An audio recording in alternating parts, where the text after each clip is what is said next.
But yes, let's get to our first segment here, the movie watching challenge. Wait, say it again. What? Yeah, the movie watching challenge. You know what I thought about? I'm gonna do it without the horn. I thought you were about to drop sounds, so I stayed quiet. And I was like, no. What I was gonna say is, I think I need to have the people who host the shows, when they announce it, they click the movie watching challenge stinger. Because sometimes sometimes it's that was a really fast transition. That wasn't even a transition. That's what like sometimes it's like really nicely led into and I'm tipped off. Other times it's like, okay, movie watch challenge. I'm like, yeah, I gotta go slog it. Like, by the way, guys, we do this thing over here that's called the movie watching challenge. There we go. I already put the stinger up. I'm not doing it. No, Timbo in the comments. Oh yeah, yeah, we'll see. I don't mind either way, but they would cost a lot of money. And by the way, movie watching challenge, what we just brought up. If this is your first time watching, every week one of us gets challenged to watch a new movie that we haven't seen. And by new movie, I mean any movie that we haven't seen from any era, any time, classics to modern day films that we haven't seen. It's a really fun thing here that we do at Apocalypse Movies. And last week, Jake was challenged and he was presented 4 movies to him. And the one that came out on top was my movie, Eternal Sunshine of the Spotless Mind, the Jim Carrey starring and Kate Winslet starring. I love this film. And it's one of the ones that stood out to me for the longest time on your had not seen yet list, Jake. And I was shocked that you hadn't watched it. So I'm really curious to hear your thoughts. Yeah, no, I'm shocked I haven't seen this movie. I typically gravitate towards these movies, but it came out at a time where we were younger. Yes. I wasn't the biggest. I mean, I was always a movie fan, but I wasn't obviously a movie fan of like super hardcore, deep cutting dramas. And tell you what, I did not watch this in 2004. That's what I'm saying. Like, even like just like 5 years ago, it was hard for me to watch these type of movies. Not because I didn't want to, just because of the subject matter. It's a very difficult movie to watch at times because of what it tackles. First of all, I want to say that I did not realize the cast this movie has. My God. Everyone is in this movie. And yeah, I mean, Elijah Wood, Mark Ruffalo, Kirsten Dunst, on top of Jim Carrey and Kate Winslet. The cast is fire. Oh, Mark Ruffalo. I forgot. Oh, yeah. This cast is crazy. No, it's great. The cast is amazing. They all look super young. But obviously 2004, very, very long time ago. No, I think the movie is absolutely brilliant. It's really, really good. It's a movie that deals with a lot of things that a lot of movies, for lack of a better term, don't have the balls to deal with. It tackles some things that we don't ever see in film. And you get actors who are able to do so. Jim Carrey's known for his comedy, but if you haven't seen Jim Carrey in a drama film, he's just as good in a drama film than he is in a comedy movie.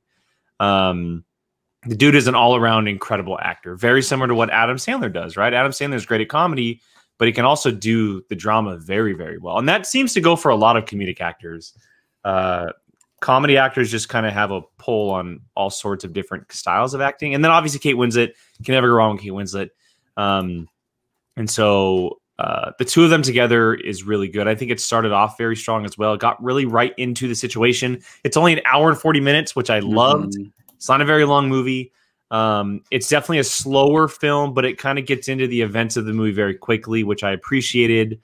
But no, I really enjoyed it. And I'm glad I was able to finally watch it. Like I mentioned, and I'm going to keep mentioning it as we talk about it.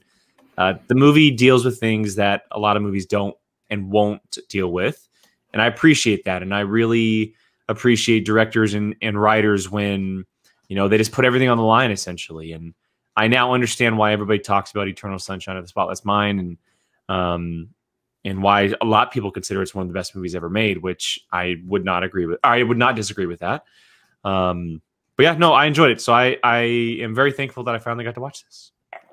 No, I'm so glad to hear that, because not that I don't like, this isn't in my top 10 or anything like that, but it's one of the best movies I've ever seen. And I didn't watch it when it came out. I knew about it because I was a big Jim Carrey fan, but I never watched it. And I was very young I was like 13 when it came out. But you know who actually turned me on to it is Christian Harloff is hearing him talk about it on the Schmoes Know Show, he would always talk about this movie. Yeah. And he said it's one of his favorite movies of all time. And I was like, if he likes it that much, I have to watch it. And I watched it, and you're not wrong. It's very difficult to watch, like, especially for people who have been through hard, difficult relationships and stuff. It's not an easy watch.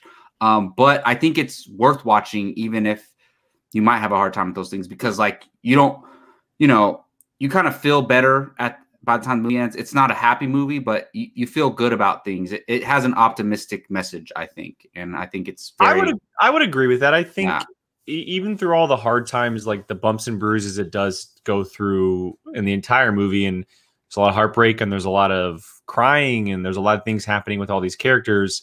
It ends on enough of an optimistic note to feel satisfied with the story that you were just told.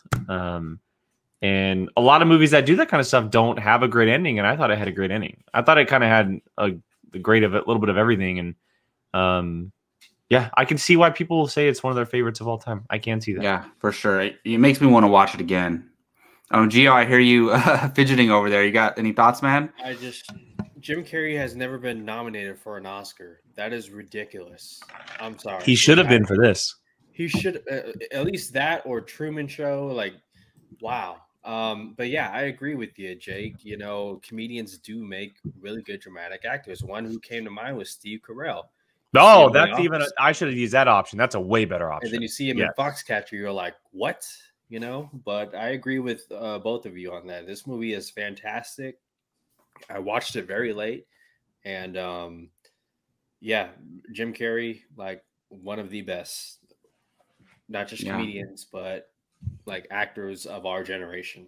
So yeah, Brian, you've seen this, right? Or were you challenged to this? So I was gonna say, I think I challenged Brian to this like 3 years ago. We did the review of it in your garage when we used to set up the studio in the garage. I think we did it audio at the time too, and. Yeah, there's been a few movies that have been challenged twice. This is one of them, but Brian's was like 3 years ago. So yeah. And did you like it, Brian? I think so. I think if I remember correctly, Brian was like, he recognized it as a good movie, but like said he wouldn't watch it again. Like he wouldn't. It wouldn't be like a repeat viewing. I mean, and it's not a repeat viewing. It's not a movie that I would probably venture out to for a repeat viewing. Like I would watch it like once every few years, you know, not like every year or something, you know. Yeah, for sure. Yeah. Alrighty, so the second part of the movie watching challenge is the new person being challenged, and very fitting since he's been gone for a while. Gio Ramos has been challenged this week, and we're gonna go ahead and show your options here in a second. But Gio, are you going to choose the poll option where the viewers vote what you're going to be watching, or will you choose a random number and find out right now? Let's have the viewers pick. Y'all better not pick something dumb, okay? Pick something good. Yeah, they have some good fun choices to choose from. Right. I would say it's all Marvel movies, but we know, Gio, you've seen all of them. And right? I will say too, before this, I think this might be the first time ever that we've gone 5 people in a row. So it was it was Brian, Keith, Jacob, or no, it was Keith, Jacob, Brian, myself, now Gio. Oh wow! And nobody we did that and it was the fun. We didn't plan that either. So yeah, I planned the Gio when I looked at it and I was like, well, I gotta do Gio now. So. Yeah, that makes sense. That makes sense. I'm not very liked. So you've been gone. That's why, you sucker. Yeah. But yeah, all right. So we're going to put a poll up. Jake will have that up relatively soon, and let's go ahead and reveal those movie options. Oh, good. Cool. Yeah. Like, can I see? Yeah, no. That's what I was getting to. Yeah. And we're moving on. All right. Your movie choices are original Blade Runner, which I'm still Casablanca. I'm ashamed I've never seen that. Same. Donnie Darko. Oh my God, my brother talks about this movie all the time. And U571. Hey, David Ayer. Come on, guys. You know what to pick. Oh my goodness, we got a David Ayer movie in here, of course. David Ayer, yeah. I love David Ayer, actually. I'm still shocked, and for all you viewers out there, Gio's seen Blade Runner 2049. He has never seen the original. How the F can you do that? Hey, a lot of people have seen 2049 but haven't seen the original. So, Well, but the question is, I don't want, you know what? Those people are those people. You're Gio. You're my friend. You're a movie person. You're supposed to watch Thank the you. movies, Yeah. but how they're supposed to come out. no. Hey, y'all got to be specific. Which cut am I watching of Blade Runner? Watch the director's cut, you sucker. I'm just saying, fair question. Yeah, this is very true because Jake made me watch every Rocky before I went and saw, and Creed before I went and saw Creed 2. But how much did you appreciate watching those movies, knowing the history? Yeah, I know. Exactly. I might I'm not right, read it. fool. And especially Creed 2. Like, Everyone, maybe you could watch the first Creed and be okay, but you can't watch Creed 2 and never see any Creed or Rocky movie. Yeah, you can't Creed 2 and then miss Rocky 4. I mean, I had already seen. It's funny because I actually watched Creed first, then the Rockies, then Creed 2. So At least you bad. watched it. So, Well, those are your 4 choices, Rocky Gio. Balboa. So come on, guys. U571. Well, let the viewers That's what you vote. want? I'm actually curious because Unbiasedly. I'm very curious though because I mean Casablanca, obviously, but I have a feeling Donnie Darko could sneak in there. Hi, Rachel. I feel like Donnie Darko definitely has a chance. I love U571. I think that film is awesome. But I honestly, I think the one that should win is probably Casablanca. Like that one should win the poll. Yeah, it's it's a a classic movie. Yeah. Yeah. No, that would make Rachel, sense. are you by chance wearing Oh yellow? crap! Wait, or hold on. Samir, happy birthday, man! Happy birthday! Hey, happy birthday. Thank you. Birthday, You're such a Samir. loyal viewer. We appreciate Happy birthday, it. Samir. Glad to have you here, man. Love seeing your stuff. Keep it up, dude. Keep it up. Yeah. No, I was gonna say I can't ever predict what's gonna win the poll. It's there's no pattern. It's like it's random every time. So Yeah, I feel and I guess that makes sense because they're choosing for a different person every time. So it just depends. But yeah. Rachel, by chance, are you wearing yellow or pink? Because then you could be our 5th Power Ranger currently. Because we look like the Power Rangers. Fair point. Fair point. And you know, Brian, it's so weird. I realized we were all wearing different colors when we started, but it didn't come to me. Like that didn't come to me. It came to you, which is interesting. All right. So don't forget to go ahead and vote on that poll. Decide, dictate what Gio will be doing for at least about 2 hours of his week, this upcoming week or weekend. Yeah, go ahead and you can find that poll under the community tab on our YouTube channel. It will be up relatively soon.